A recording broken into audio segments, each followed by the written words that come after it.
Segunda-feira, manda a preguiça embora porque o Nota 10 está no ar. Hoje teremos aula de português e matemática. Os nossos professores já estão preparados e com dicas maravilhosas para nos ajudar. Vamos começar com a aula de língua portuguesa, que não é tão simples como parece. Nós sabemos falar porque é a nossa língua materna, mas temos muita coisa para aprender. E essa disciplina é de extrema importância para a nota do Enem. Se liga! Em nosso novo encontro, nós vamos discutir sobre linguagem digital, o suporte textual em gêneros digitais.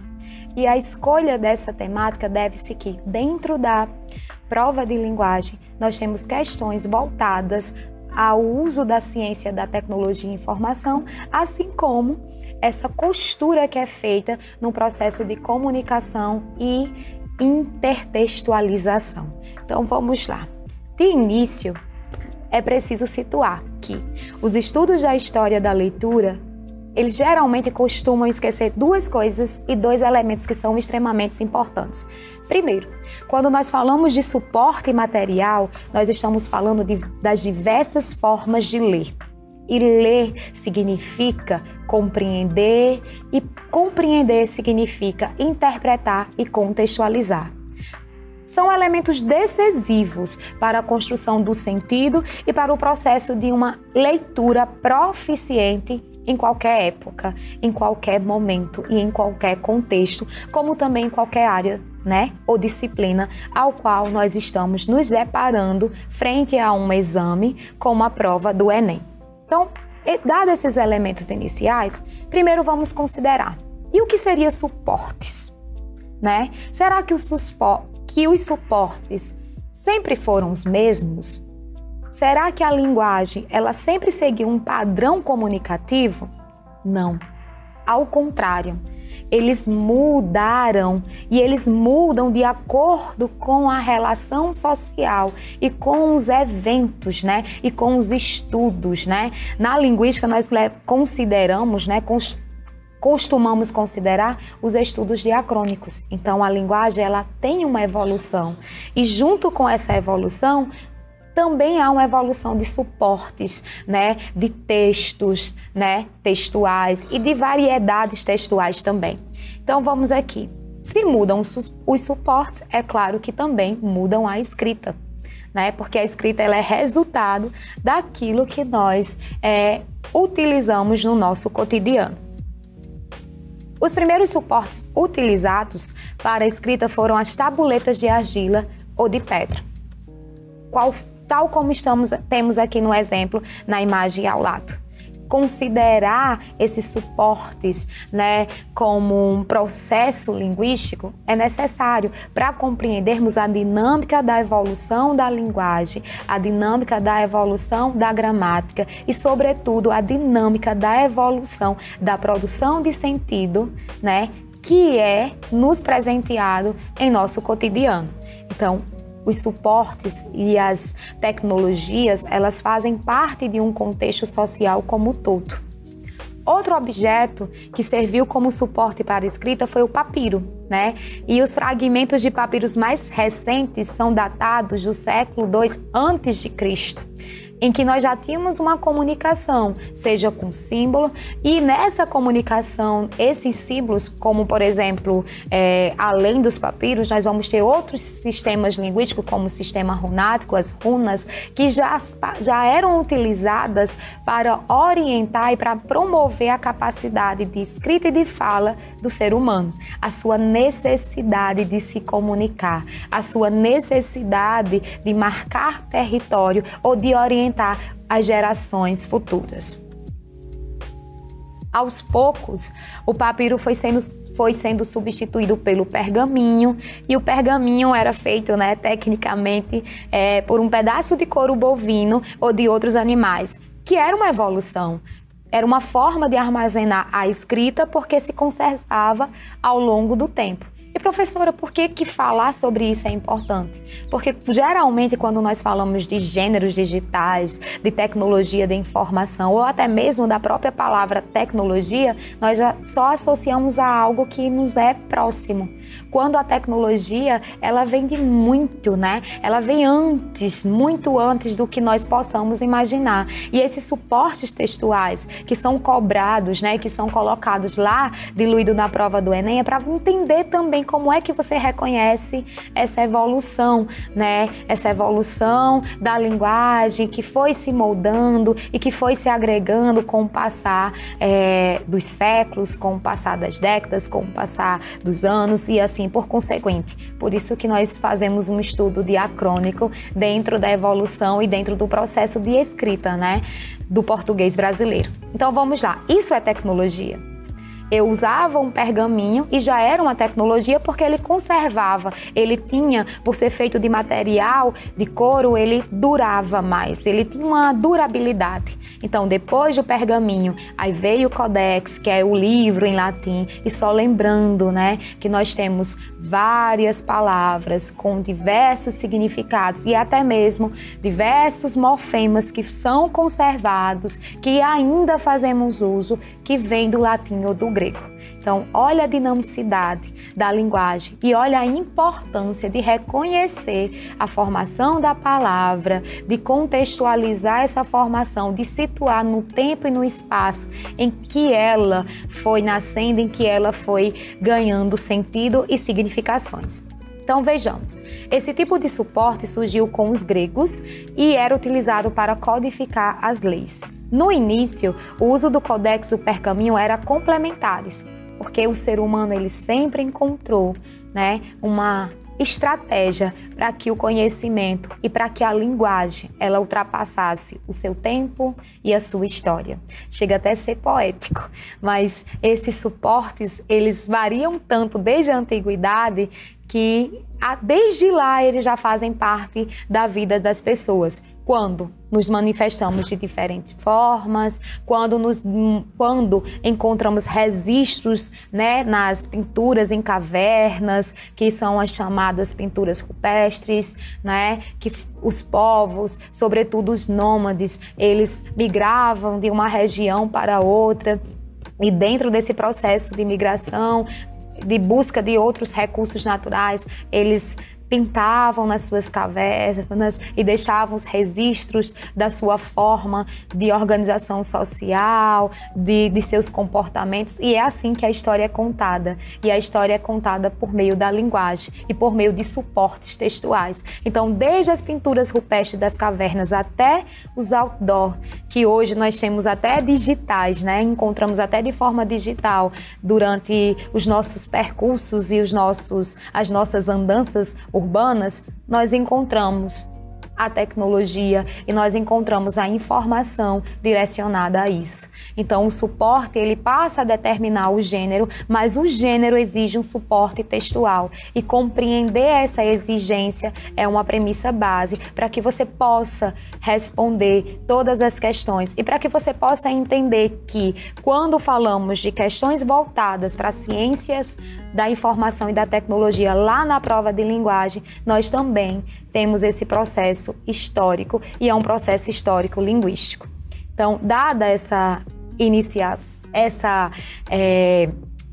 consideração geral, é onde nós vamos entrar naqueles dois elementozinhos que caracterizam e que são extremamente importantes, né? Que são o hipertexto, que é os textos, os fragmentos hipertextuais, e aquilo que nós denominamos como hipermodal, que é muito recorrente, não só na prova do INEP, como também em todas as provas da vida, né? O hipertexto é o texto que remete a um texto em formato digital, que vão se agregando outros conjuntos de informação na forma de blocos de textos, palavras, imagens ou sons, que é o que nós chamamos também de elementos semióticos, que dão acesso a referências que são desde referências específicas, como também elas direcionam ao que nós chamamos de hiperlinks ou links, que são abas do conhecimento. Olhe, vejamos um exemplo, né, de hipertexto que foi retirado, né, de uma página que foi utilizado em uma seleção, em um concurso, né? Como também já foi retirado também a presença de textos, né, de hipertextos lá na prova do INEP. E nesse exemplo, você precisa notar que cada textozinho na cor azul é um link que vai remeter a um outro texto e, às vezes, complementar informações. Outras para fazer apenas a referência ou outras para referenciar algum termo. E quando nós estamos referenciando o outro texto, nós estamos utilizando a função metalinguística da linguagem. Quando eu uso a própria linguagem para poder justificar, né, aquilo que foi dito antes. Metalinguístico. Então nós vamos ter dentro, né, dessa esfera digital, desse suporte digital, o uso de ferramentas, né, linguísticas que vão facilitar e que da mesma forma que facilita, nos direciona a outras situações linguísticas cognitivas. Então vamos lá. O hipertexto é característico do suporte digital. Ele está presente não apenas nos textos, como também nos gêneros textuais que encontramos no ambiente digital. Tudo que está escrito pode vir a ser hipertextual ou hipermodal. Então veja, por exemplo, o caso da publicidade eletrônica recebida por e-mail, né? Que ao ser alocada para a esfera digital, porque o e-mail ele foi alocado para a esfera digital e ele tem uma relação, né, com a carta, né, com o gênero carta que era utilizado antes, né, e passa a ganhar uma característica própria. E quando ganha essa característica própria, passa a ter uma outra função e ele passa a ser hipermodal. Hipermodal porque ele passa a ter várias possibilidades de uso textuais, né? Textual, aí nós vamos ter a presença da hipertextualidade, do mesmo modo que nós vamos ter a característica de um texto que é hipermodal. Então, isso é necessário, né? É necessário considerar, tendo em vista que a prova do INEP, como exemplo aqui, da questão que foi retirada do banco de dados da prova do Caderno Azul de 2013, que nós vamos ter um convite à conceituação e à, de certa forma, associação do que seria o hipertexto e como é que o candidato ele considera esse gênero dentro de seu contexto social, dentro do seu processo de comunicação. Então vejamos, a prova tem-se como texto base o seguinte fragmento, né, de um artigo que foi publicado em 2002, né, por Ramal. O hipertexto permite, ou de certo modo, em alguns casos, até mesmo exige, a participação de diversos autores na sua construção, a redefinição dos papéis de autor e leitor e a revisão dos modelos tradicionais de leitura e de escrita.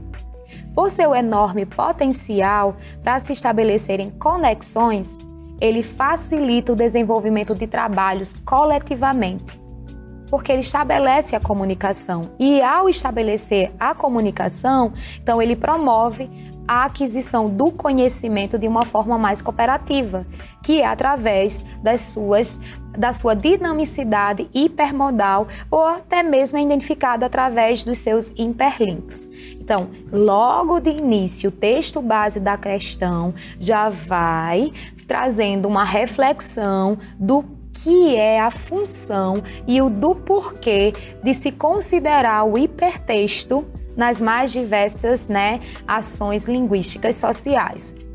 Ele continua, né? Embora haja quem identifique o hipertexto exclusivamente com textos eletrônicos produzidos em determinados tipos de meio ou de tecnologia, ele não deve ser limitado a isso, já que consiste numa forma organizacional, ou seja, eu não vou limitar um papel puramente digital porque a sua função ela não está restrita a um suporte digital, e sim a um suporte textual, em que o texto virtual permite concretizar outros aspectos invariáveis na comunicação.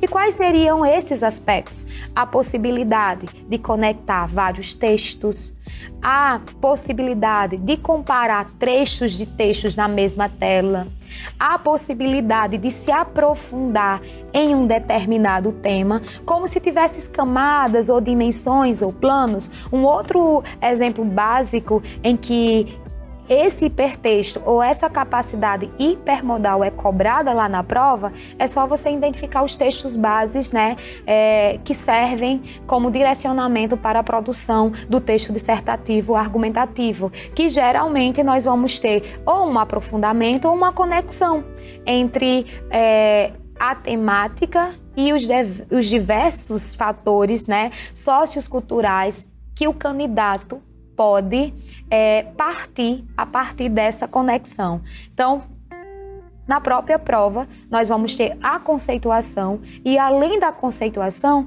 nós vamos ter a dinâmica, né?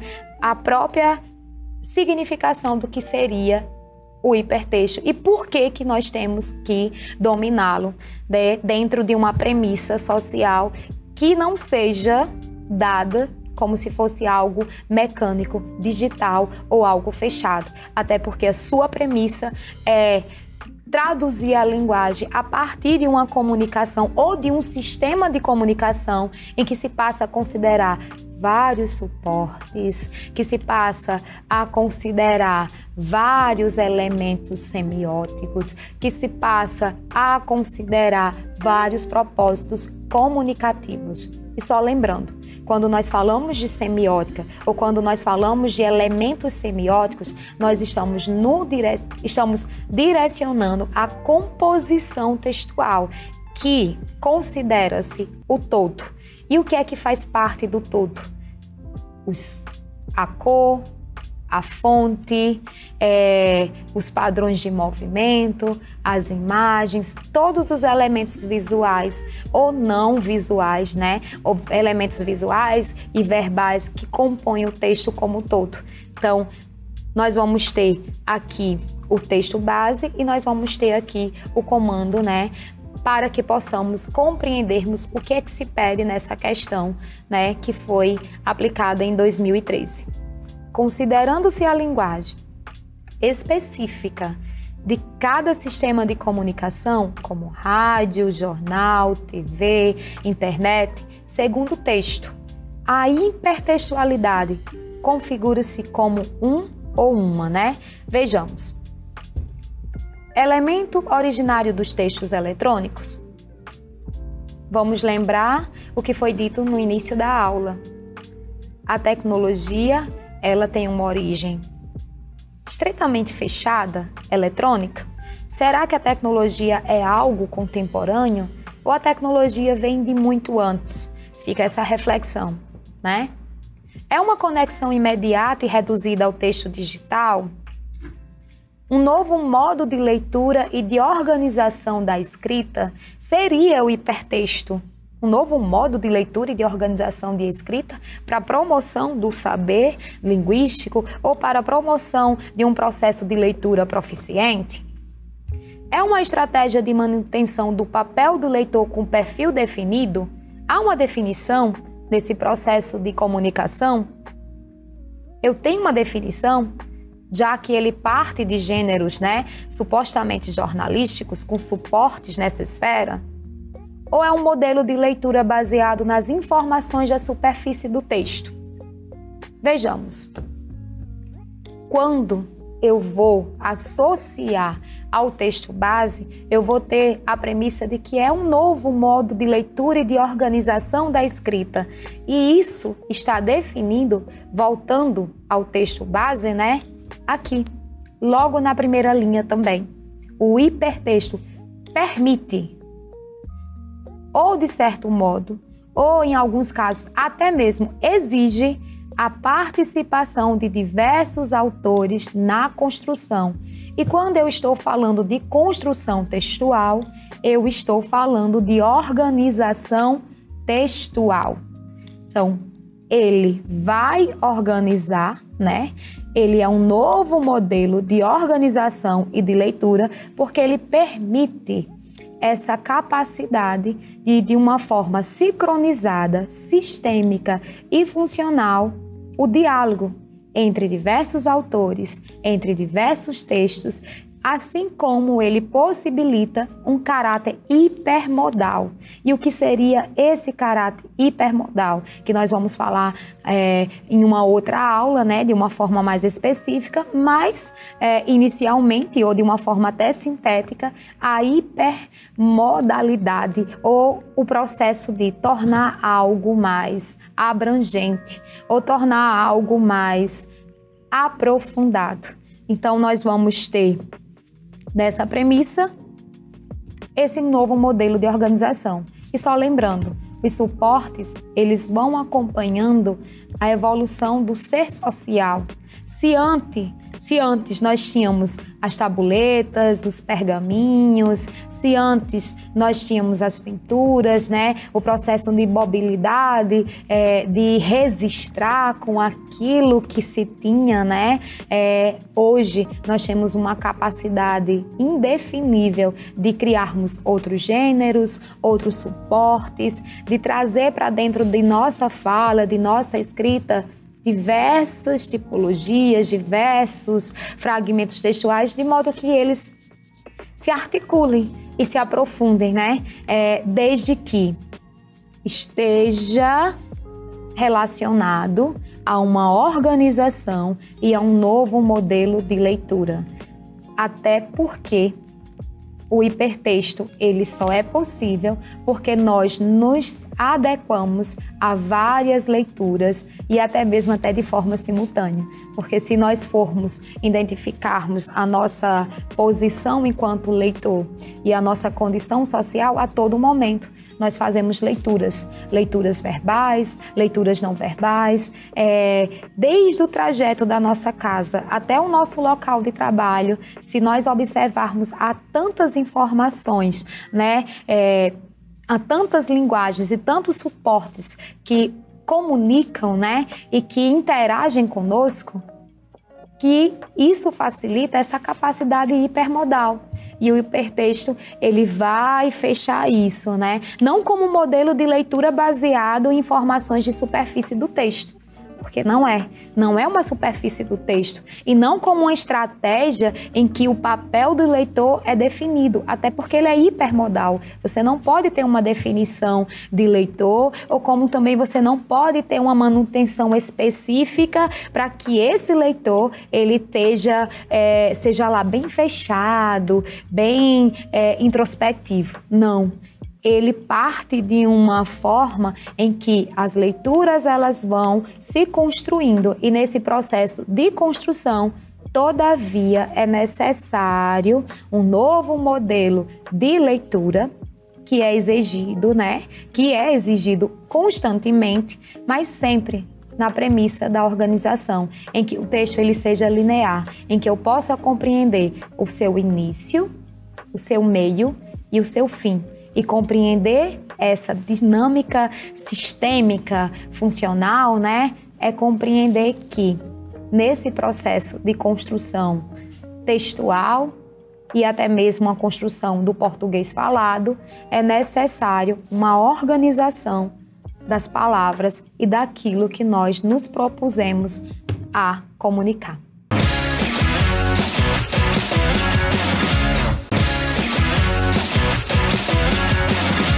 Olá pessoal, em nosso encontro de hoje nós vamos continuarmos a falar sobre as figuras de linguagem.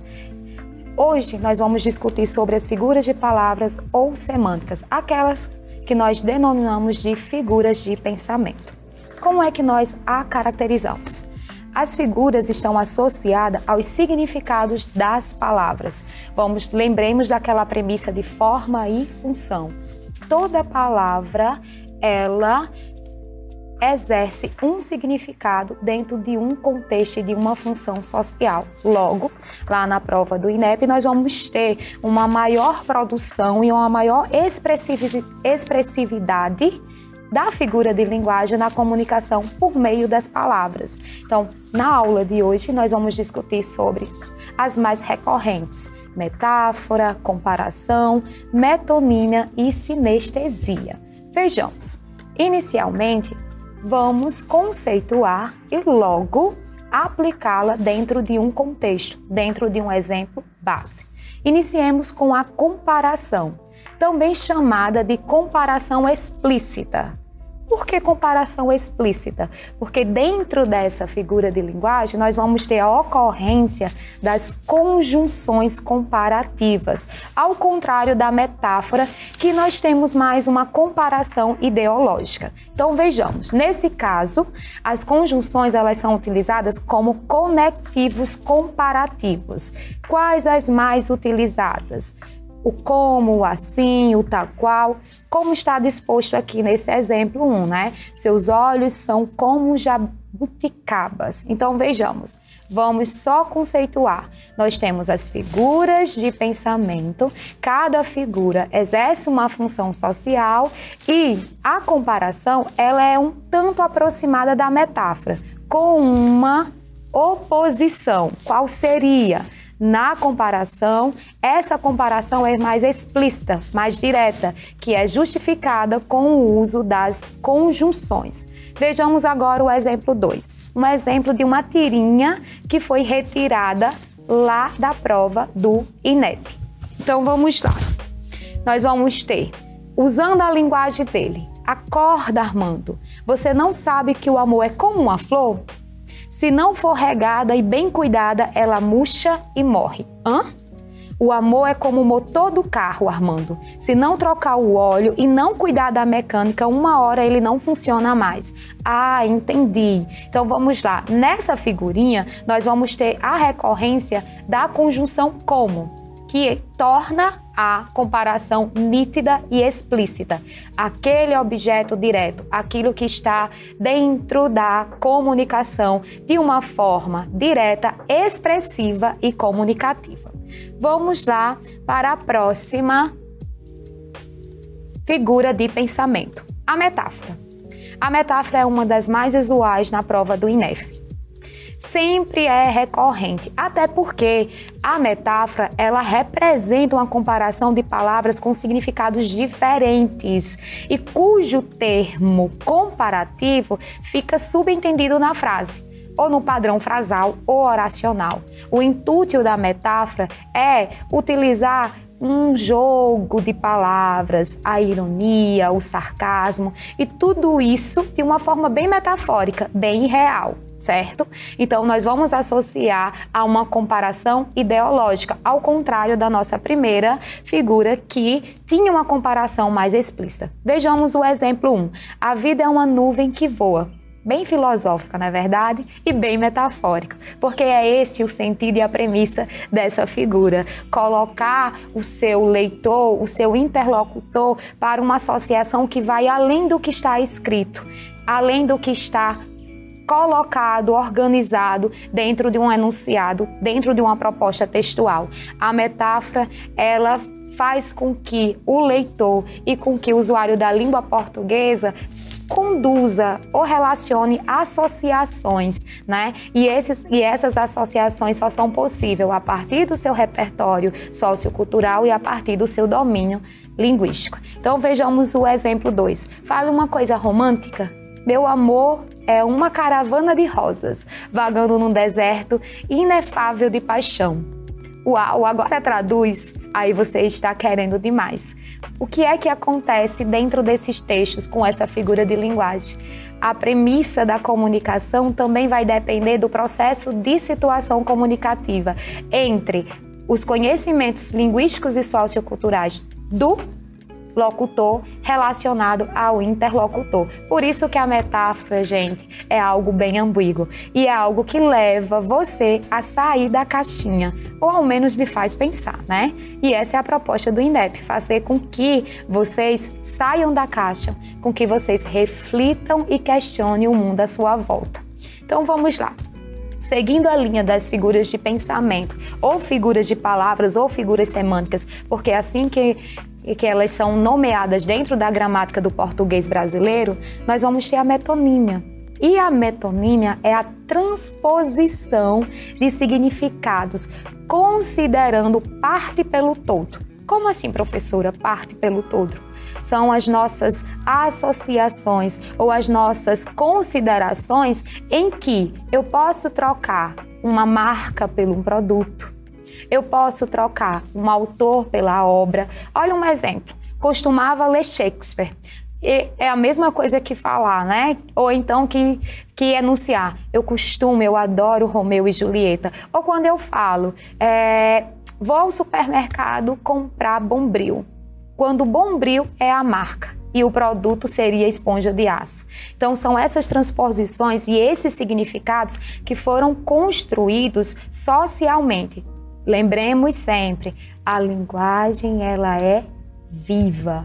A linguagem ela faz parte de nosso contexto social e todos os significados são produzidos a partir dessa associação social. As figuras de pensamento ou figuras semânticas, né, elas trazem essa abordagem porque o seu propósito é fazer com que o usuário da língua portuguesa demonstre ou construa as mais diversas associações. Por isso que elas perpassam tanto de um sentido quanto de outro. Então, é só lembrar que cada figura de linguagem exerce um objetivo e uma função social. Então, só trazendo lá o que foi dito até então. No primeiro momento, nós temos a comparação. A comparação ela é mais explícita porque nós temos a recorrência das conjunções, né? As conjunções que são chamadas de conectivos, né, que interligam, unificam, né, os períodos frasais, né, as orações e dá o sentido ao enunciado. E nós vamos ter a metáfora, que seria mais como uma comparação ideológica. É, de certa forma, uma ambiguidade presente, que vai depender do domínio linguístico e cultural do interlocutor no processo de comunicação. A metonímia, por sua vez, né, nós já vamos ter uma transposição. E transpor significados é considerar todo o contexto. É como se eu reconhecesse as palavras e as nomeasse de tal forma que eu só as identifico com essa nomenclatura. Olha um exemplo bem básico.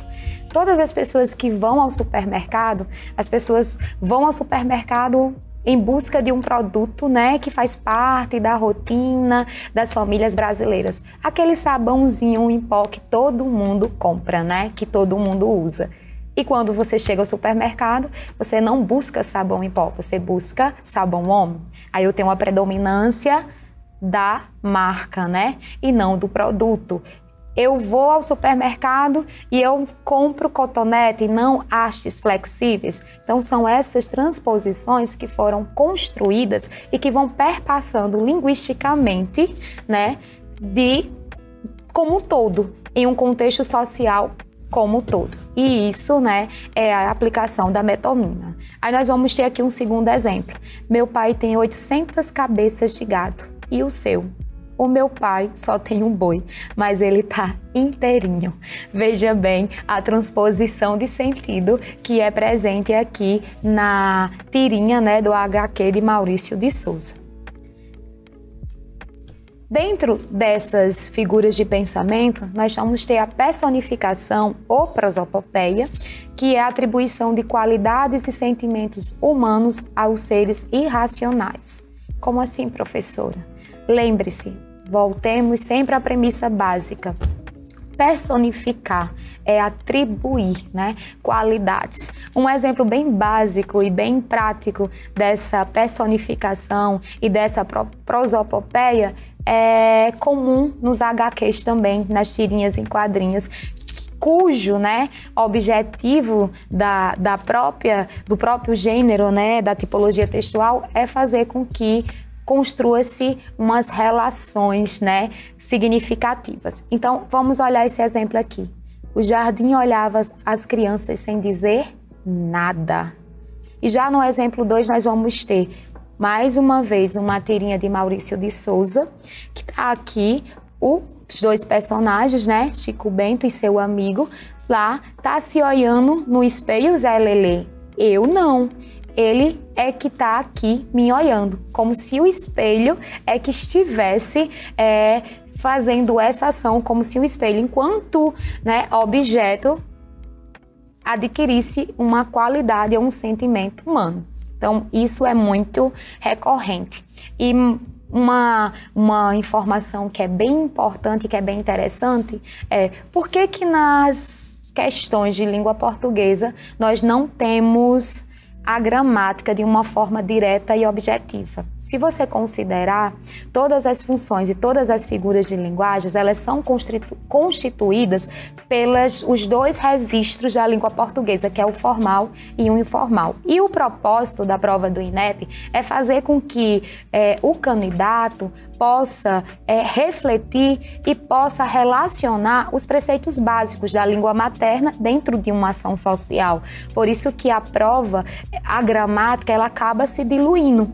E nessas figuras de pensamento, nós vamos ter essa diluição. Na comparação, nós vamos ter os conectivos, as conjunções comparativas. Na personificação, nós vamos ter o reconhecimento do português, que também é considerado tanto a forma padrão, né, a norma culta, como também a forma, né, coloquial, que é bem representada aqui no exemplo 2, que se você observa na fala aqui nos balões entre os dois personagens, há uma linguagem mais ampla, mais formal e que mesmo assim constrói sentido. E que mesmo assim torna-se possível atribuir significações. Então, esse é o propósito de analisar dentro de uma questão, né, que busque esse domínio sobre o português brasileiro. Uma outra figura bem recorrente é a chamada, que recebe o nome de eufemismo, que é utilizada para suavizar o discurso. E suavizar o discurso é modalizar ele, né? Fazer com que esse discurso ele chegue com menos efeito, com menos consequência no processo de interlocução. E eufemismo, se você for considerar, é utilizado, né? Nós fazemos uso diariamente em nosso cotidiano. E lá no Enem, ele também é cobrado dentro também das tirinhas, das charges, dos quadrinhos, né? Que é uma nova tipologia, que vem a questão de uma linguagem ácida, mas que de certa forma modaliza, né? Modaliza tanto de uma forma deôntica, como também de uma forma apreciativa, né? Apreciativa, que seria para considerar aquilo que é positivo e aquilo que é negativo, como também considerar, né, o que seria proibido, o que seria permitido dentro de um processo de interlocução, dentro de um processo de comunicação. Então, o eufemismo, ele vai suavizar esse discurso e na medida que ele suaviza também os seus impactos dentro, né, da comunicação, quando consideramos que falamos sempre para o outro, né? Então, vamos aqui olhar o exemplo 1. Nós vamos ter: entregou a alma a Deus, né?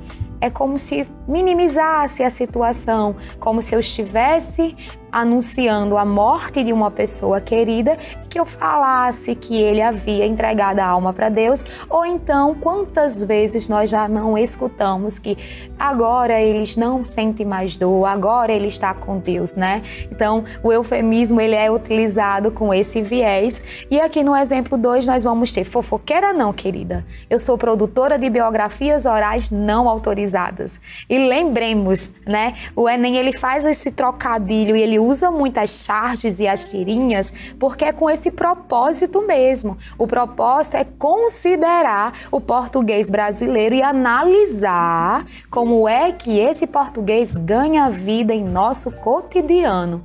E considerar isso é considerar que esse português, ele se manifesta de diferentes formas, de diferentes viés. E olha como se torna bem interessante. Eu não sou fofoqueira, eu sou produtora de biografias não autorizadas. Olha o trocadilho que a prova, e só lembrando, viu, todos esses exemplos foram retirados do banco de dados de provas já aplicadas pelo INEP. Então, lembremos sempre do padrão. Lembremos que o INEP usa um padrão e, geralmente, eles reutilizam até essas tirinhas e essas charges, não só na prova de linguagens, mas também em todas as outras áreas do conhecimento. Vejamos agora a hipérbole, que corresponde ao exagero, né? Aquele exagero intencional na expressão, né? Então, a hipérbole é quando nós exageramos, quando nós damos um viés mais profundo às nossas falas, os nossos posicionamentos, ou quando também nós utilizamos essa linguagem com um viés, né, de persuadir, de convencer, ou até mesmo de motivar o outro a executar aquilo que nós desejamos. Então, olha o exemplo 1, quase morri de estudar. Olha o exagero, né? Eu espero que vocês não estejam com essa concepção que estão morrendo de estudar, porque estudem. A prova exige essa característica e essa competência. E o exemplo 2, nós vamos ter aqui o trecho de uma música, né? E essa música ela foi utilizada também como um viés.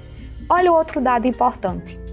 Geralmente, nós vamos ter o predomínio de uma figura de linguagem, mas é possível identificar em uma mesma tirinha, em um mesmo suporte, uma mesma tipologia, mais de uma figura de linguagem presente e recorrente. O que é que vai definir na hora de resolver a questão lá proposta pelo INEP? É o comando.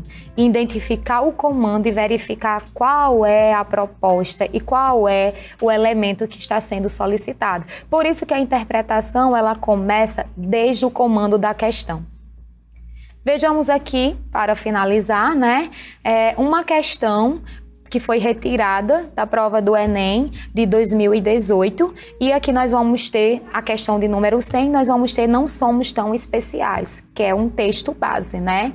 Todas as características tidas como exclusivas dos humanos são compartilhadas por outros animais, ainda em que menor grau. Inteligência, amor, consciência, cultura. E lá no texto, né, que é o texto motivador, nós vamos ter a definição. A inteligência de que somos os únicos animais racionais tem sido destruída desde os anos 40. A maioria das aves e mamíferos tem algum tipo de raciocínio. Já o amor, tido como o mais elevado dos sentimentos, é parecido em várias espécies, como os corvos, que também criam laços duradouros, se preocupam com o ente querido e ficam de luto depois de sua morte. A consciência. Chimpanzés se reconhecem no espelho. Orangotangos observam e enganam humanos distraídos, sinais de que sabem quem são e se distinguem dos outros, ou seja, são conscientes. E, por último, a cultura, que é o primatologista, né? Nós vamos ter aqui Franz, juntou vários exemplos de cetáceos e primatas que são capazes de aprender novos hábitos e de transmiti-los para gerações seguintes. O que é cultura se não isso? Se não a transposição de conhecimento, se não a relação de identidade com o contexto social. Então, nós vamos ter dentro do texto base, desde o elemento, né, não visual, aliás, desde o elemento não verbal, que é o chimpanzé aqui, consciente, fazendo a leitura, né, de um jornal, e ao mesmo tempo nós vamos ter os elementos verbais que vão dar conta dessa linguagem, né, não verbal. Então, vejamos o comando. O título do texto traz o ponto de vista do autor sobre a suposta supremacia dos humanos em relação aos outros animais. As estratégias argumentativas utilizadas para sustentar esse ponto de vista são, aí vamos à opção, definição e hierarquia. O que é que eu entendo por hierarquia? Há um processo de hierarquização entre as capacidades cognitivas dos animais e dos seres humanos? Vamos pontuar. Exemplificação e comparação, em algum momento houve uma comparação entre esses dois universos, né? Causa e consequência, finalidade e meio, autoridade e modelo, qual é o que mais se aproxima? Dentro da premissa lá do texto base. se nós formos observarmos, nós vamos ter a exemplificação, porque em todos os pontos chaves da consciência, do amor e da cultura, no texto base, nós vamos ter, né, esse exemplo, né, de animais que são considerados, né, aqueles que não detêm a razão, que agem por instinto, mas que dominam essas características que são próprias e que são inatas, né, do ser humano. E nós vamos ter a exemplificação e a comparação como resolução dessa questão. E voltando à questão, voltando ao texto base, isso é bem nítido, né? Porque logo no título, não somos tão especiais. Vamos fazer o casamento, o processo de intertextualidade, né?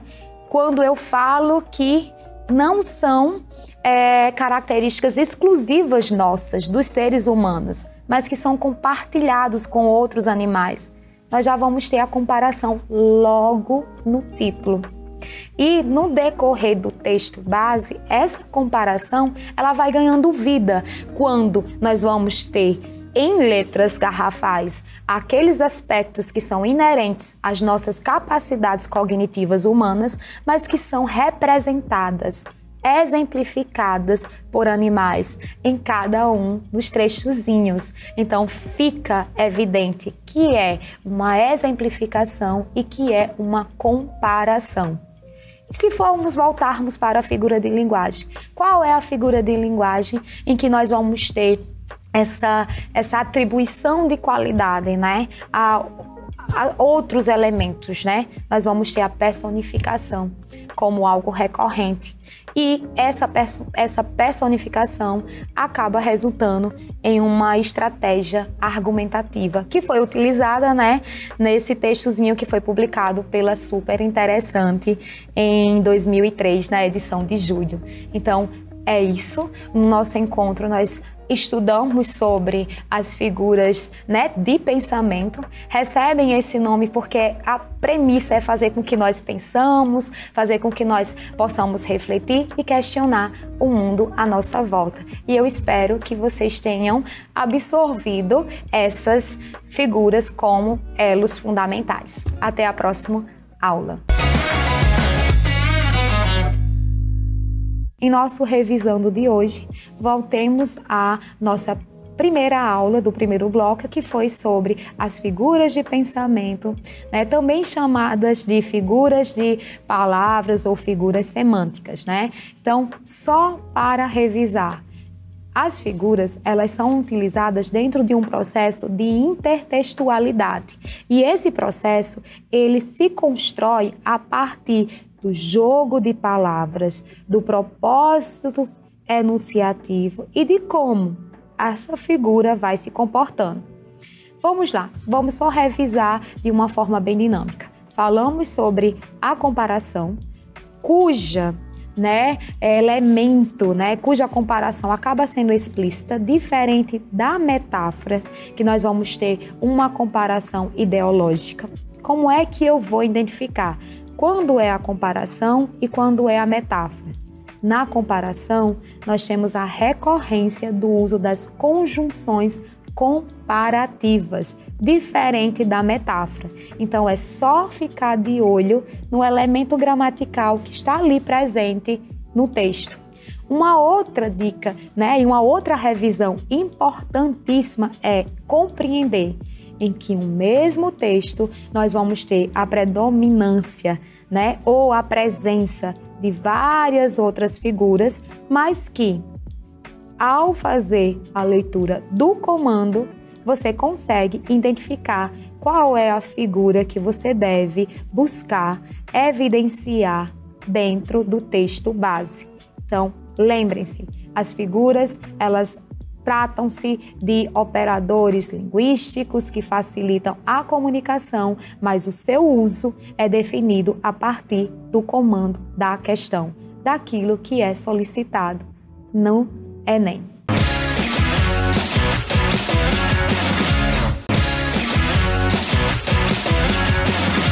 E aí, pronto para ingressar na universidade? Ainda falta muita coisa para estudar, né? Mas fique tranquilo, porque o nosso cursinho extensivo com professores especialistas, te ajudará a se dar muito bem na prova sem sair do conforto da sua casa. Então permaneça conectado na nossa TCM, a TV que te apoia e torce para que você seja o universitário, porque você vai tirar nota 10. Então vamos para a nossa aula de matemática. Olá pessoal, vamos aqui para mais uma aula de matemática. Melhor disciplina aí, não é? Vocês estão estudando nota 10. Professor Bruno Barbalho. Nas aulas anteriores, a gente estava vendo, né, o conteúdo de análise combinatória, conteúdo aí importantíssimo para o Enem, não é? Vamos ter aí 2, às vezes 3 questões no Enem envolvendo análise combinatória, certo? E na aula de hoje, vamos ver um conteúdo ainda mais importante, que é o conteúdo aí de probabilidade, certo? Todos vocês já têm uma noção de probabilidade inicial, que viram no ensino fundamental, certo? E hoje aqui a gente vai ter um curso de probabilidade trabalhando todos os tópicos que o Enem costuma, no caso, abordar, certo? Então vamos lá, qual seria a noção de probabilidade? Se eu perguntasse para vocês, por exemplo, qual é a probabilidade de chover em Mossoró, certo? Perceba que você poderia falar 0%, mas vamos lá, tem uma probabilidade, mas eu não quero dizer mais essa probabilidade, eu quero falar o seguinte, ó. Quando eu perguntar a probabilidade de chover em Mossoró, é o mesmo que eu perguntar a chance de chover em Mossoró. Então a palavra probabilidade, ela tem a noção de chance, certo? Mas vamos mudar aqui a questão. Vem aqui pro nosso slide, certo? Aqui você vai ter o seguinte, ó. Se eu mudasse a questão e perguntasse qual seria a probabilidade de sair o número 7 no lançamento de um dado, certo? No lançamento de um dado, você vai ter aí um dado normal de 1 até 6, certo? Então vem aqui, ó, vamos começar a escrever aqui, vamos fechar aqui no slide, certo? Você vai ter aqui 0% de chance. Você poderia falar, professor, de sair o número 7 em um dado, você tem 0% de chance, não tem chance. Aí você perguntasse, qual é a chance ou qual é a probabilidade de sair o número natural em um dado? Ou número natural, todos, né? 1, 2, 3, 4, 5 e 6. Ou seja, eu teria 100% de chance, certo? Lembra que o 0% ele é o quê? Ele pode ser visto como 0 sobre 100. E o 100% ele pode ser visto como 100 sobre 100, né? 100%. Então, 0 dividido por 100, 0. 100 dividido por 100, 1. O que eu quero mostrar com isso? É que a probabilidade ela vai estar no intervalo 0 e 1, certo? Como assim no intervalo 0 e 1? 0 é quando eu tiver certeza que aquilo não vai acontecer. E 1 é quando eu tiver certeza que aquilo vai acontecer. Eu posso ter tanto a noção de 0 e 1 como 0% e 100%. Perceba que aqui eu vou ter números decimais, não é? Entre 0 e 1. Ou vou trabalhar com a porcentagem. Quem vai dizer isso é, no caso, a questão, certo? Quando a gente fala sobre probabilidade, vale a pena a gente falar e diferenciar o que seria um experimento aleatório. Vamos ignorar o que está aqui do lado, certo? Por enquanto. O experimento aleatório. E vamos diferenciar isso de um experimento determinístico, certo? Determinístico. Vamos lá. Primeiro aqui falando sobre o experimento determinístico. O experimento determinístico ele vai ser o experimento mais da física, certo? Digamos que eu tenho aqui, no caso, uma moeda, certo? E aí eu jogasse a moeda de uma certa altura. Então eu joguei a moeda e eu marquei um tempo. Demorou aí, no caso, 1 segundo para a moeda cair no chão. Aí beleza. Eu pegava a moeda sobre o mesmo canto aqui, ó. Vamos colocar aqui, ó, um tracinho aqui, ó. Peguei a moeda, marquei 1 segundo. Joguei a moeda desse mesmo canto aqui, sob as mesmas condições, ela vai demorar quanto tempo para cair? 1 segundo.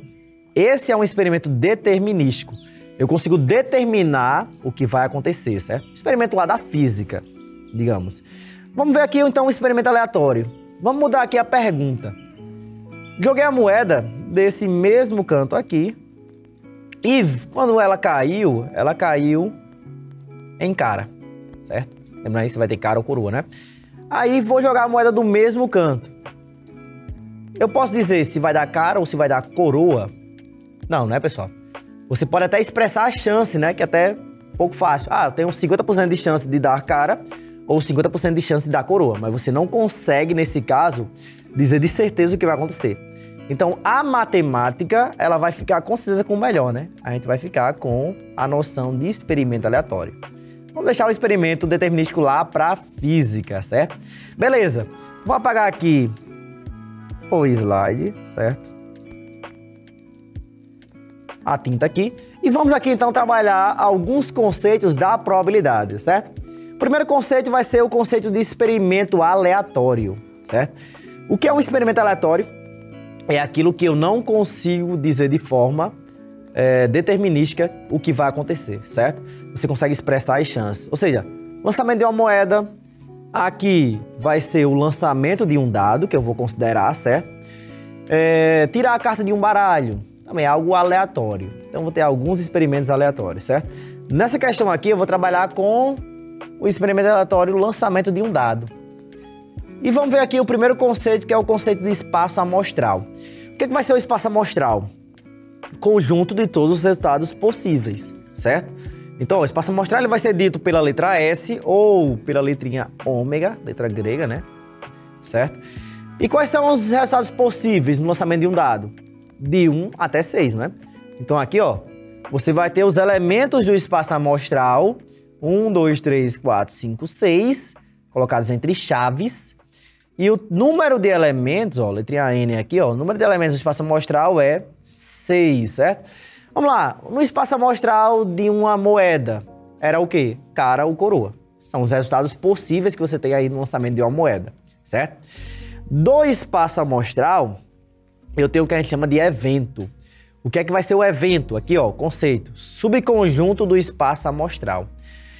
O evento é aquilo que eu quero obter do espaço amostral, certo? Por exemplo, na questão de cara ou coroa, o evento seria sair cara. Era o que eu queria obter, certo?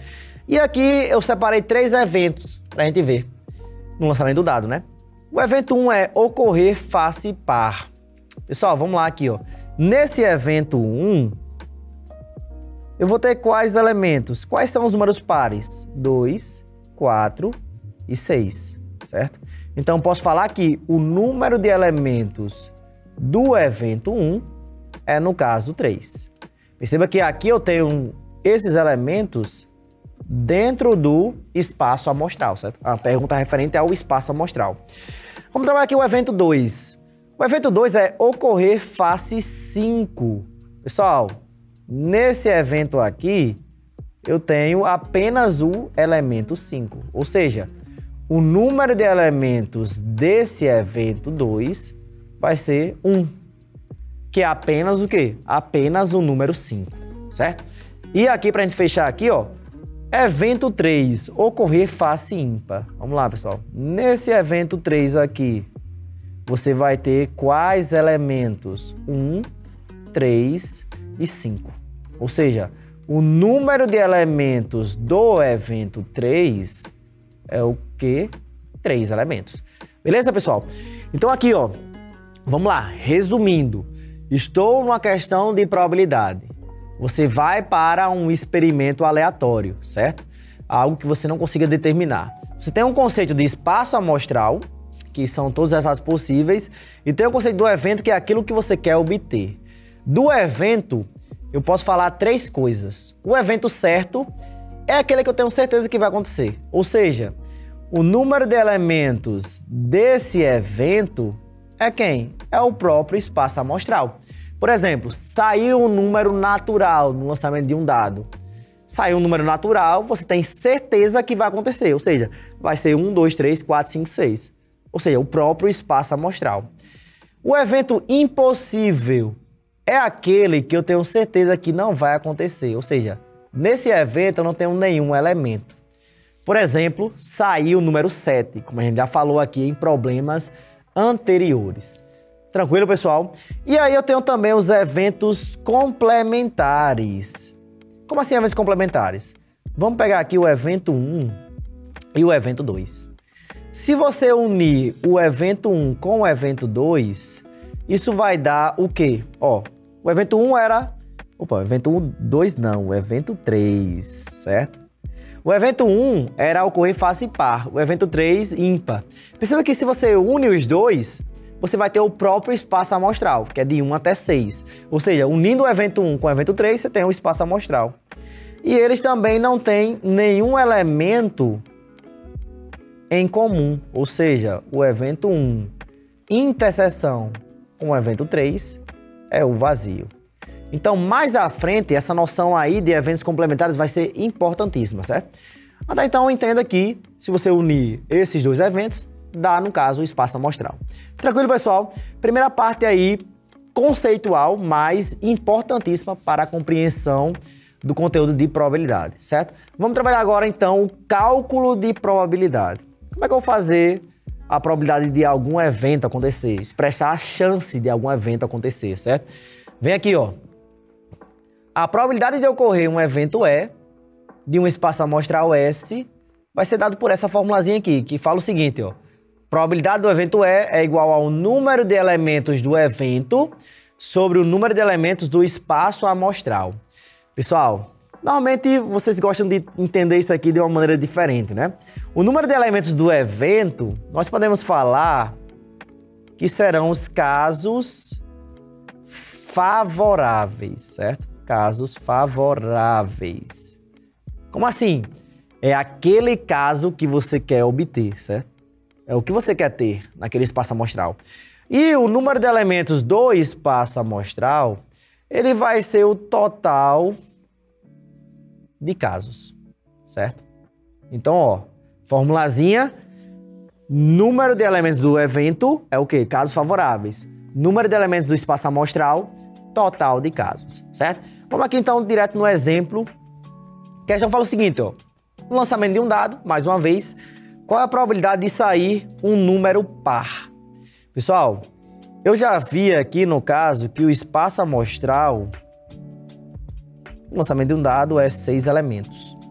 Aqui eu tenho que saber o quê? O número de elementos desse evento. Ou seja, números pares, tem quanto? 3.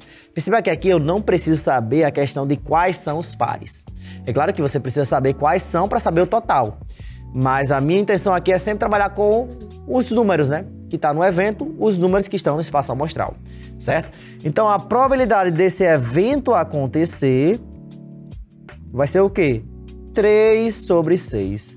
Ou seja, pessoal, eu tenho 3 números pares em um total de 6. Eu tenho 3 chances de tirar um número par em 6. Perceba que é bem intuitivo nessa noção de probabilidade, certo? Você pode trabalhar com 3 sobre 6 ou, simplificando aqui, 1/2, certo? Beleza? Aqui, letra A, certo? Vamos aqui na letra B, ó. Qual é a probabilidade de sair o número 3? Vamos lá. Pessoal, nesse evento aqui, eu tenho quantos elementos? Apenas um, né? Apenas o número 3, certo? Então, a probabilidade de acontecer esse evento aqui vai ser 1 sobre 6. Uma chance em 6 de tirar o número 3. Tranquilo aí, pessoal? Vamos aqui, ó. Fechando aqui, você vai ter o item C, né? Um número maior que 4. Vamos lá. Nesse evento, pessoal, tem quantos elementos? 2, né? Número 5 e o número 6. Logo, a probabilidade de acontecer esse eventozinho aqui vai ser 2 em 6 ou 1/3, né? Simplificando aí por 2, certo, pessoal? Então, ó, sempre você vai ver o quê? O número de elementos que tem no evento sobre o número de elementos que tem no espaço amostral. O que você tem que interpretar é o quê? Quem são esses caras que estão no evento e qual é o total aí do espaço amostral, certo? Vamos aqui na questão 2, ó. Consideremos um experimento aleatório, lançamento de uma moeda perfeita, certo? Qual é a probabilidade de sair cara?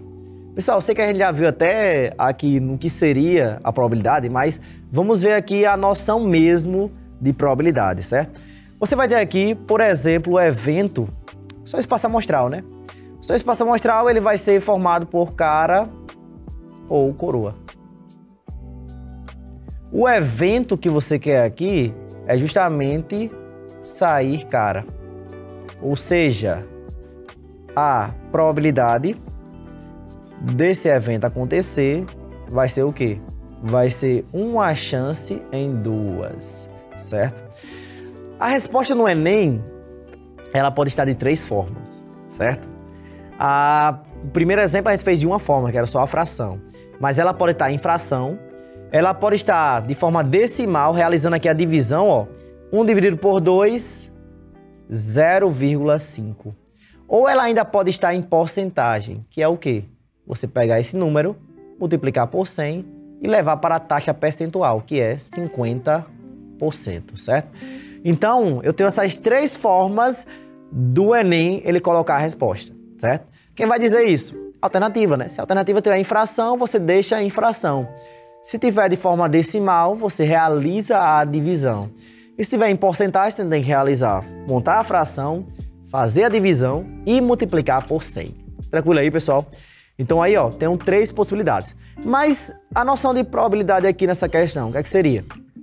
Vamos dizer que eu joguei aí a moeda várias vezes, certo? Joguei aí 10 vezes e deu cara. Vai dar coroa em 10 vezes, já que é 50%? Não.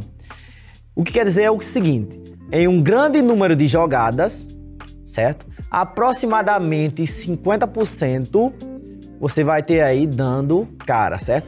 Mas você nunca vai poder dizer e determinar se vai dar cara ou se vai dar coroa. Então, nunca vai poder determinar. Só expressar nesse caso as chances. Tranquilo aí, pessoal? Dúvidas? Alguma dúvida aí? Vamos lá. Vamos começar aqui, ó. Nesse caso, vamos trabalhar aqui a probabilidade da união de 2 eventos, certo? Vamos lá. Eu já vi a probabilidade de um evento acontecer. Agora, de 2 eventos acontecerem, como é que vai ser isso? Vamos aqui, ó. Tem um evento A, tem um evento B, certo? E aqui eu vou ter uma formulazinha. Vamos dizer aqui, ó, vou pegar o evento A, certo? Você vai fazer a união. Então, você vai juntar os 2, né? Aqui são os elementos que estão no evento A. Estou juntando aqui, ó, os elementos. Perceba que quando você pega os elementos que estão em A, automaticamente você está pegando elementos que estão aonde? Que estão em B, certo? Vou pegar aqui, ó, elementos que estão em B. Perceba que essa partezinha aqui do meio, ela vai ser o quê? A interseção, né? A interseção B, que é o que está nos 2 elementos, né? Tanto no evento A como no evento B. Como eu vou juntar os 2 eventos, eu vou ter uma ideia de soma. Então, ó, probabilidade do evento A mais a probabilidade do evento B, certo? Perceba que aqui, então, ó, a união aqui trabalha a soma, certo? E nesse caso, perceba que como eu estou contando essa parte do meio 2 vezes, eu tenho que subtrair ela uma vez, certo? Está contando aí o evento A e B, esse elemento que está nesses 2 eventos, 2 vezes, certo? Então aqui, ó, você vai ter menos a probabilidade do evento A interseção evento B, que é aquilo que está nos 2 eventos. Tranquilo aí, pessoal? Quando é que eu vou saber que eu vou utilizar uma questão de probabilidade da união de 2 eventos? Você vai ter um indicativo da letrinha aqui, ou, certo? A palavrinha ou, desse conectivo, certo? Sempre quando aparecer o conectivo ou, ele vai identificar e vai ser uma soma de probabilidades. Então, sempre conectivo ou vai trabalhar uma soma. Tranquilo? Vamos aqui então no exemplo que a gente vai ver melhor aqui esse tipo de questão, certo? Ó, numa urna há 15 cartões numerados de 1 a 15. Retira-se um cartão ao acaso. Qual é a probabilidade de ser múltiplo de 2 ou múltiplo de 3? Pessoal, vem aqui, ó. Você vai ter o conectivo ou presente. Já sabe que vai trabalhar uma soma de probabilidades, certo? A primeira que você vai ver aqui, o primeiro caso é dele ser múltiplo de 2. O segundo caso é de ser múltiplo de 3, certo? Vamos colocar aqui, então, a primeira coisa é o espaço amostral. Nesse espaço amostral, eu tenho um total de 15 elementos, certo? Vamos pegar aqui o primeiro evento. O primeiro evento é ele ser o quê? Múltiplo de 2. Quais são os múltiplos de 2 que eu tenho aí nesse número de cartões? Você tem aqui o número 2, 4, 6, 8, 10, 12, 14. E tem aqui no caso os múltiplos de 2. Pessoal, quantos múltiplos de 2? 1, 2, 3, 4, 5, 6, 7 múltiplos de 2, certo? Então a probabilidade desse evento acontecer, do evento A acontecer, vai ser o quê? 7 sobre 15, certo? O evento A quer ser múltiplo de 2. Vamos ver agora o evento B. O evento B é, nesse caso, ser múltiplo de 3. Pessoal, vamos lá. Quais são os múltiplos de 3 de 1 a 15? Você vai ter aqui 3, 6, 9, 12 e o 15, certo? Tem aí os múltiplos de 3. Então, a probabilidade de acontecer o evento B vai ser o quê? Tem aqui, no caso, 5 chances em 15. Pessoal, quando ele falou aí união de eventos, você vai fazer o quê? A soma de probabilidades, né? Então, a formulazinha, ó, a probabilidade de A união B, né? Você vai ter aqui, tendo que tirar o quê? A interseção, né? Porque a pergunta é o seguinte, fez a probabilidade de A, fez a probabilidade de B, tem alguma coisa que está nos dois eventos, que você está contando duas vezes, vem aqui, ó, antes de escrever a fórmula, deixa eu apagar aqui, vamos ver se tem algum elemento que está nos dois eventos. Vai ter, não é? Para quem já olhou aí, ó, a interseção de A por B vai ter os elementos 12, certo? Você tem 12 e 12, e tem aqui 6 e 6. Então, ó, você tem o número 6, tem o número 12. Então, tem dois elementos que estão nos dois eventos que você está contando duas vezes, certo? Então, a probabilidade de acontecer a interseção B vai ser o quê? Duas chances, né, nesse caso, em um total de 15. Então, seguindo aqui a fórmula, ó, a probabilidade de A união B, ela vai ser o quê? A probabilidade de A, que eu já fiz ali, tá 7 sobre 15, somada a probabilidade de B, que dá 5 sobre 15, menos aquilo que está nos dois eventos, né? Ou seja, por que eu não faço a simplificação antes? Porque aqui você vai fazer uma soma de fração, então nesse caso é interessante que você deixe aqui para você fazer a soma normal com os denominadores iguais, né? Então, ó, 7 mais 5, 12, menos 2, 10 sobre 15, e aqui finalmente você pode fazer a simplificação 2/3, certo? Pessoal, vamos aqui, ó. Vamos simplificar esse problema. Eu sei que foi muita coisa, mas vamos aqui. Primeira coisa, Connective Wall, soma de probabilidades. Viu a probabilidade do evento A acontecer, viu a probabilidade do evento B acontecer, vê o que está nos dois eventos. E aí você vai tirar o que está nos dois eventos. Porque se você não tirasse, era como se você dissesse que eu tenho um número, ó, 2, 4, 6, 8, 10, 12, 14, 7 possibilidades. 7 casos favoráveis.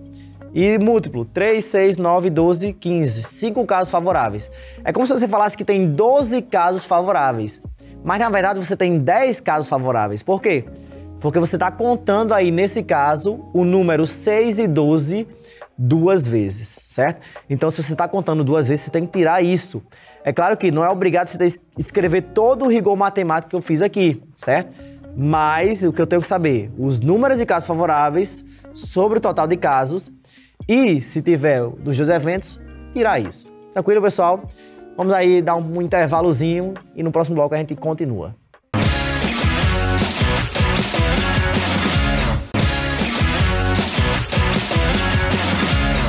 Estamos de volta aí, pessoal. Então, ó, continuando aí de onde nós paramos, estamos vendo conteúdo aí de probabilidade, certo?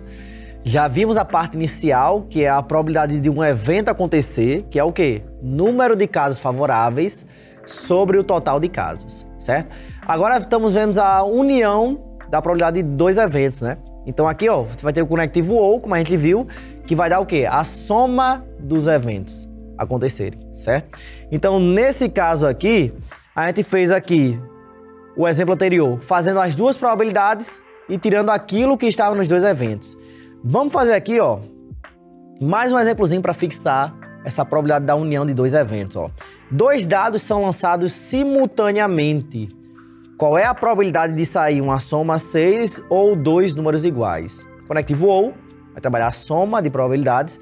Então, a primeira coisa que fazer aqui é ver o espaço amostral. Pessoal, vamos aqui, ó. Você vai ter o lançamento de dois dados.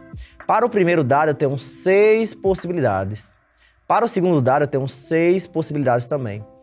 Como eu vou fazer esses dados acontecerem formando pares, ou seja, acontece simultaneamente o lançamento e formam-se pares, você vai ter o produto das possibilidades. Isso aí é o que a gente viu lá na análise combinatória, né?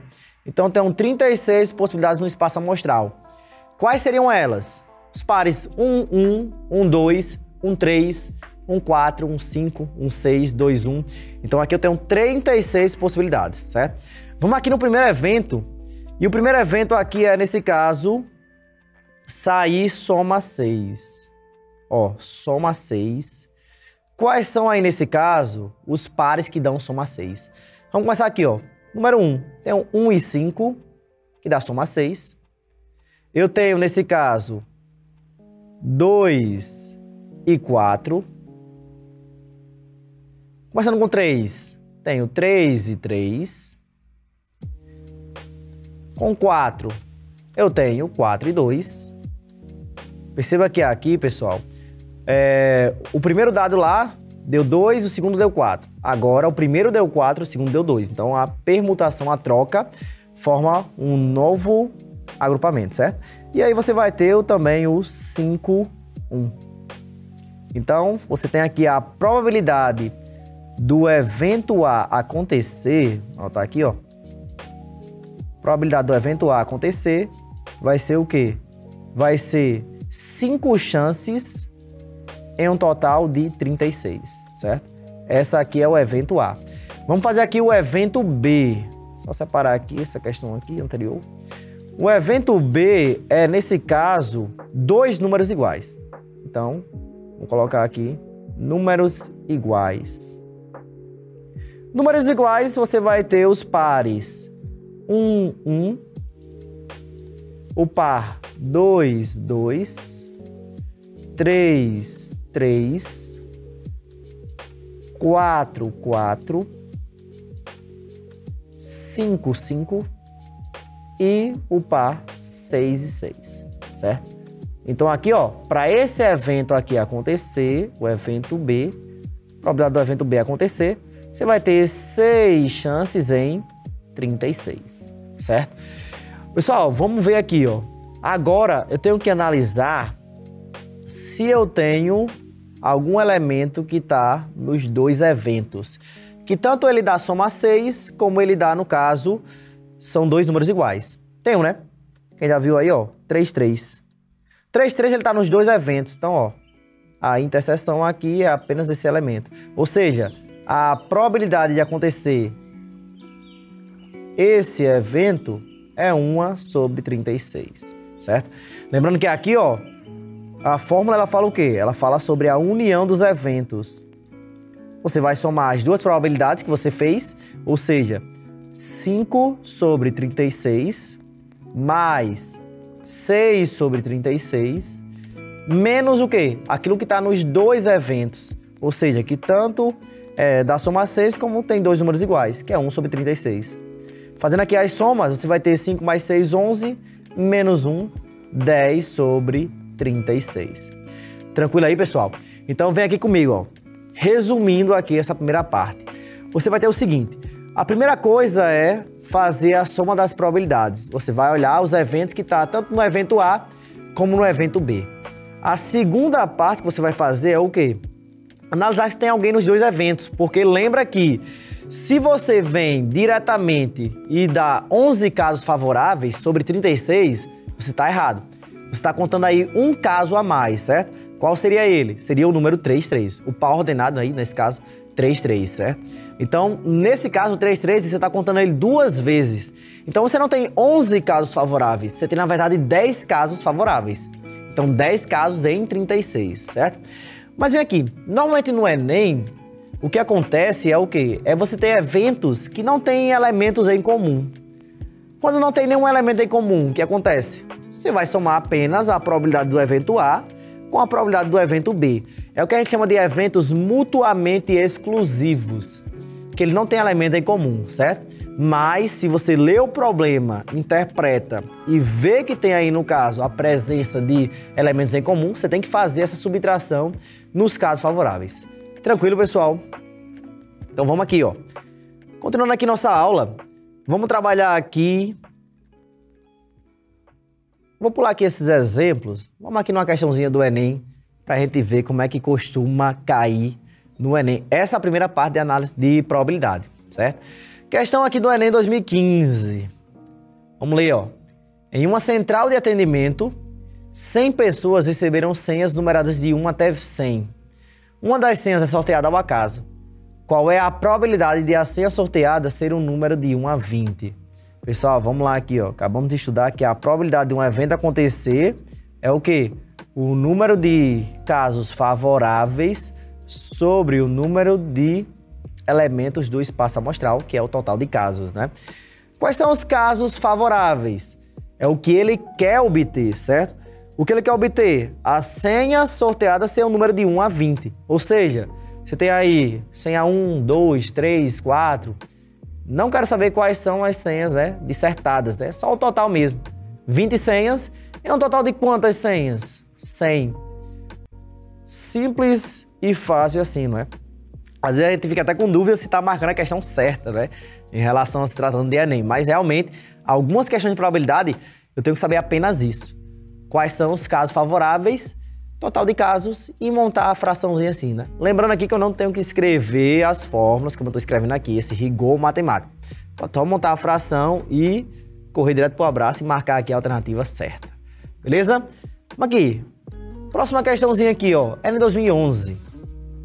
Rafaela mora no centro de uma cidade e decidiu se mudar por recomendações médicas para uma das regiões: rural, comercial, residencial urbano ou residencial suburbano.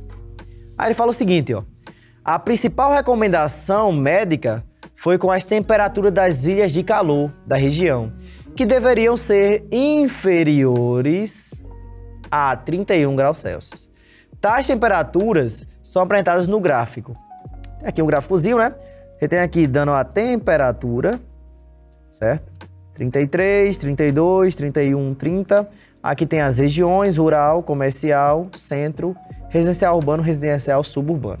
Lembrando que ela mora no centro e ela quer ir para uma das outras regiões, certo? Aí vamos aqui, ó. Escolhendo aleatoriamente uma das outras regiões para morar, a probabilidade de ele escolher uma região que seja adequada às recomendações médicas é... Pessoal, vamos lá. Qual é a recomendação médica? É, no caso, as temperaturas serem inferiores a 31 graus Celsius. Olhando aqui o gráfico, uma análise aqui já de gráfico, né? Quais são aquelas temperaturas inferiores a 31 graus? Ó, 31 graus tá aqui, ó. A linha de 31 tá aqui. Inferior você vai ter o quê? Rural, residencial urbano, residencial suburbano. Ou seja, você tem 3 casos favoráveis. É um total de 5 casos. 5 casos mesmo, pessoal. Se for 5 casos, você marcaria a letra D, não é? Só que aqui você tem uma pegadinha nessa questão, certo? Porque vamos lá aqui, ó, vem comigo. Qual é o conceito de espaço amostral? Conjunto de todos os resultados possíveis, certo? Pessoal, quais são os resultados possíveis? O centro, ele é um resultado possível? Não, porque a pessoa mora no centro. Ela quer ir para as outras regiões. Então, você tem 4 regiões possíveis, certo? Então, em casos favoráveis, você não tem, no caso, 5. Você tem, na verdade, 3 casos favoráveis. Letra E. Então, sempre lembre do conceito do que seria espaço amostral, que são os resultados que são possíveis, que fazem parte ali daquela contagem, certo? Como aqui a pessoa já morava no centro, ela não faz parte de um resultado possível, então não faz parte do espaço amostral. Tranquilo? Então aí, você que é aluno nota 10, você estaria marcando a alternativa letra E, não é? Não vamos cair aí nessa pegadinha do Enem. Só lembrar o quê? Resultados possíveis, espaço amostral. E aí você vai correr pro abraço e marcar a alternativa certa no Enem, certo? Vamos aqui, ó. Vamos trabalhar uma última questão sobre esse conceito de probabilidade, certo? Esses tópicos que a gente trabalhou no início. Uma questão aqui bem recente, uma questão não tão fácil, certo? Então vamos ver aqui como é esse problema, certo? Leitura sempre inteligente, você vai sempre estar aí, no caso, grifando, sublinhando aí as informações importantes da questão, certo? A questão aqui do Enem 2017 fala o seguinte, ó. A figura ilustra uma partida de campo minado. O jogo presente em praticamente todo o computador pessoal. 4 quadrados em um tabuleiro 16 por 16 foram abertos e os números em suas faces indicam quantos dos seus 8 vizinhos contém minas a serem evitadas?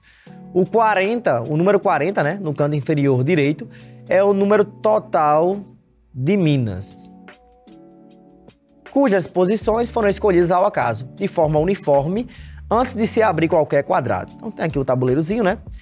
Tem aqui 40 minas e tem aqui os espaços que foram abertos. Em sua próxima jogada, o jogador ele deve escolher dentre os quadrados marcados com as letras P, Q, R, S e T, um para abrir, sendo que deve escolher aquele com a menor probabilidade de conter uma mina. O jogador deverá abrir o quadrado marcado com qual letra? Pessoal, vem aqui, ó.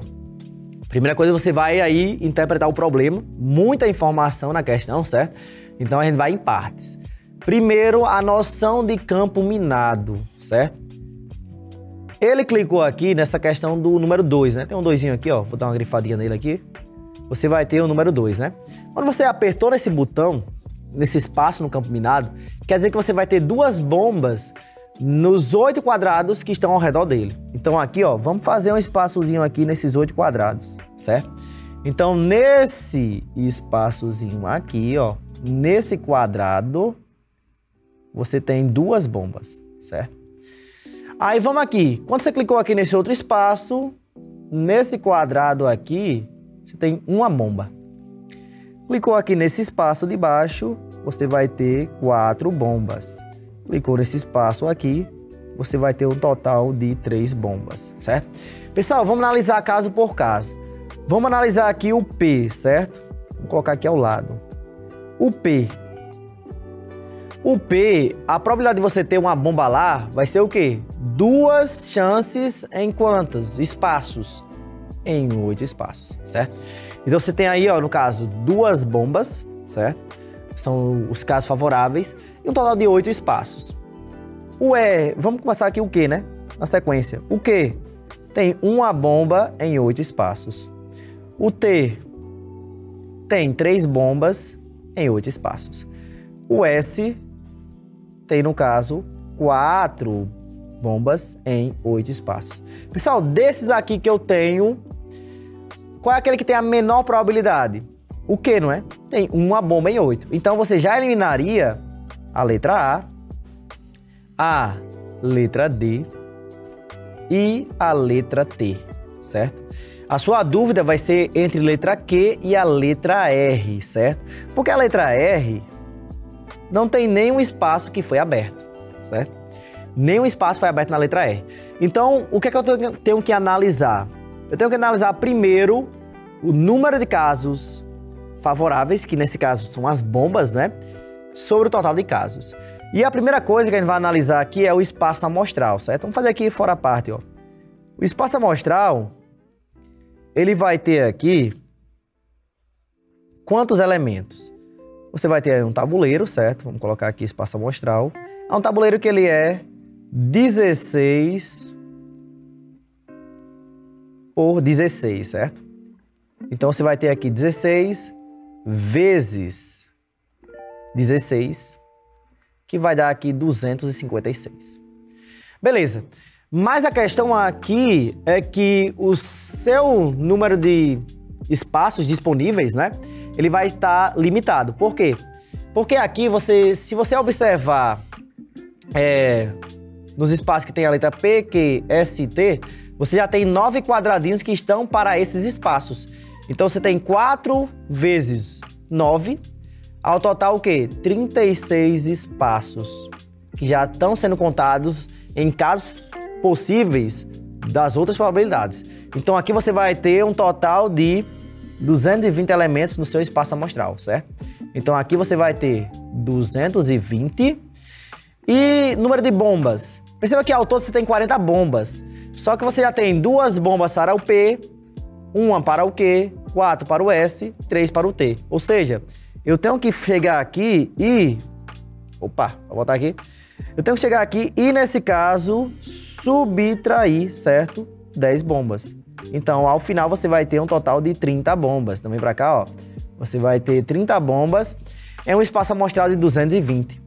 Ou vou cortando aqui, você vai ter 3 sobre 22. Pessoal, a questão agora é a seguinte. Quem é menor, 1 sobre 8 ou 3 sobre 22, certo? Uma forma de você fazer isso seria você dividir, certo?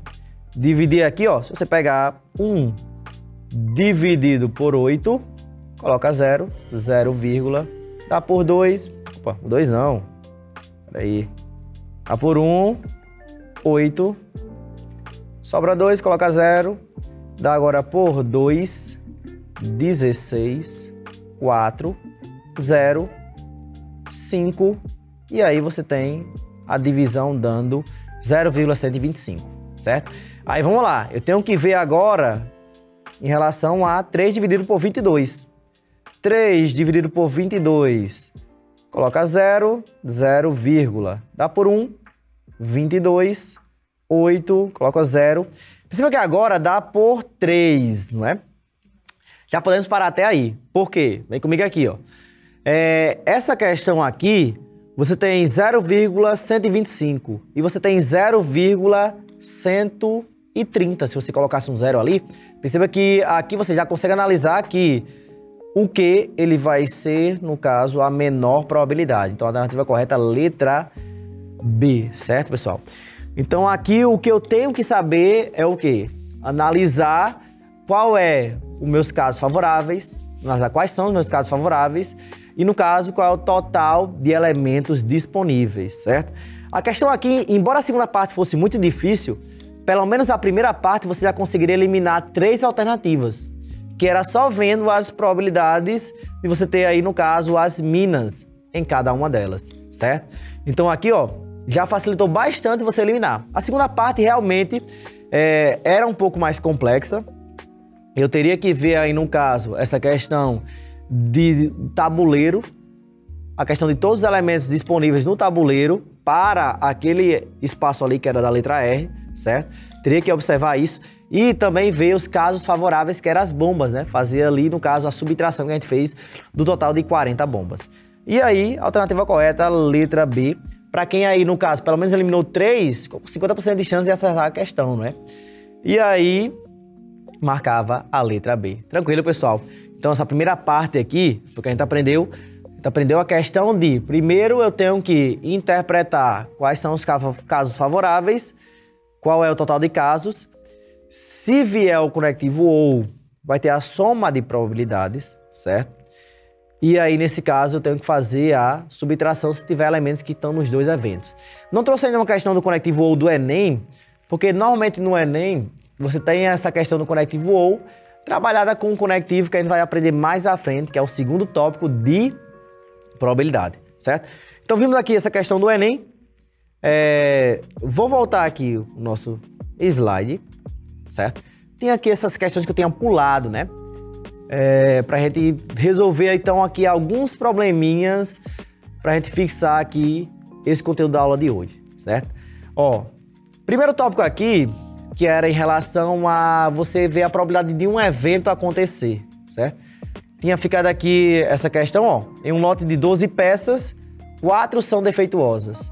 Sendo retirada uma peça, calcule a probabilidade dessa peça, primeiro, ser defeituosa. Como eu já falei, eu não preciso da rigorosidade, né? Você vai ter aqui o quê? 4 peças defeituosas, é um total de 12. Ou seja, você vai ter aqui, simplificando por 4 e por 4, 1/3. Se você dividir, você vai ter uma dízima periódica 0,333. Ou seja, colocando em porcentagem, você teria 33,3%. A outra era em relação a não ser defeituosa. Ora, se 4 são, 8 não são defeituosas. Então você vai ter aqui 8 sobre 12, certo? Simplificando aí por 4, você vai ter 2/3. Vai dar aqui uma dízima periódica 0,666. E aqui você vai ter, no caso, a porcentagem dando 66,6%, certo? Lembrando que sempre eu posso trabalhar a probabilidade tanto na fração, como na forma decimal, como em forma de porcentagem, certo? Então, quem vai decidir isso é a questão do Enem. Vamos aqui para o último probleminha. Vamos pular aqui o 2 e fazer o 3, ó. Uma empresa com 70 funcionários, 44 são homens. Você vai ter 10 mulheres com mais de 50 anos e 19 homens com mais de 50 anos. Ele pergunta qual é a probabilidade da pessoa ser homem ou ter mais de 50. Ora, de ser homem, você vai ter 44 em um total de 70. Uma pessoa que tem mais de 50 anos, você tem 29 pessoas, né? É um total de 70, que você vai ter 10 mulheres e 19 homens, certo? Conectivozinho ou aqui, ó, união dos eventos, né? Sempre que aparecer. Pessoal, tem alguém que está nos dois grupos, que tanto é homem como também tem mais de 50 anos? Tem, não é? Tem 19 homens que têm mais de 50 anos. Ou seja, você vai ter que subtrair aqui essa probabilidade, ou seja, 19 sobre 70. 19 menos 29 menos 19, 10. 10 mais 44, você vai ter aqui 54 sobre 70. Perceba que aqui nesse problema, eu não trabalhei com todo o rigor que a gente estava fazendo nas questões anteriores, né? Aqui eu posso olhar a probabilidade do evento A, do evento B, e se você tiver alguém que está nos dois eventos, você tem que subtrair esses casos favoráveis, certo? Porque na verdade você não teria o total de casos favoráveis sendo essa soma inicial, e sim subtraindo essas 19 pessoas. Tranquilo, pessoal? Vamos chegando aí a mais uma aula, né? O fim de mais uma aula. E próxima aula vai continuar o conteúdo de probabilidade, certo? Então, bons estudos e até a próxima. Pessoal, professor Bruno Barbalho, professor de matemática, nota 10. Vamos aqui então para uma dica valiosa em relação à prova de matemática do Enem. E dessa vez eu escolhi o conteúdo de probabilidade para comentar aqui alguns tópicos importantes desse conteúdo, né? Lembrando que esse conteúdo aí é um conteúdo importantíssimo. Você vai ter aí no Enem 3, 4 questões, certo? Normalmente você vai ter questões que são fáceis e médias. E a gente lembra que a minha prioridade no Enem é justamente acertar essas questões fáceis e médias, certo? Então lembra lá, probabilidade é o quê? É, no caso, você expressar a chance de alguma coisa acontecer, de algum evento acontecer.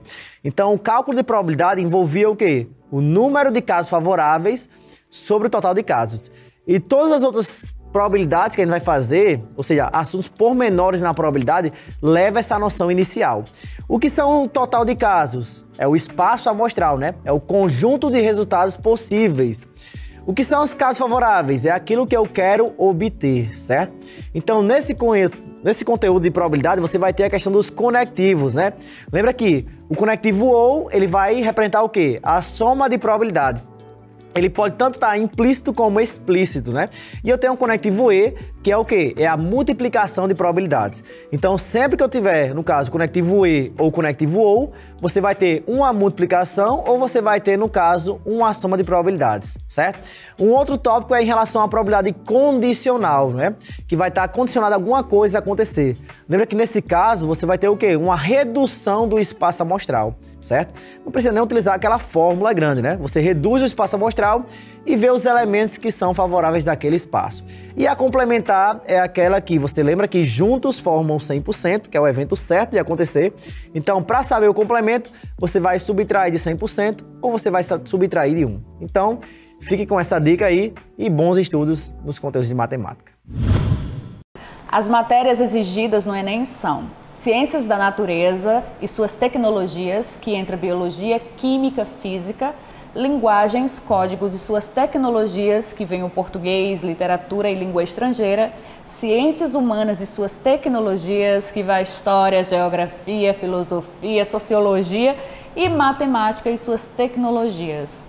Matemática, a gente acabou de ver, foi a nossa última aula de hoje. Então procure organizar as matérias em cada área de conhecimento, porque isso vai facilitar demais a sua vida futuramente. E a gente vai ficando por aqui.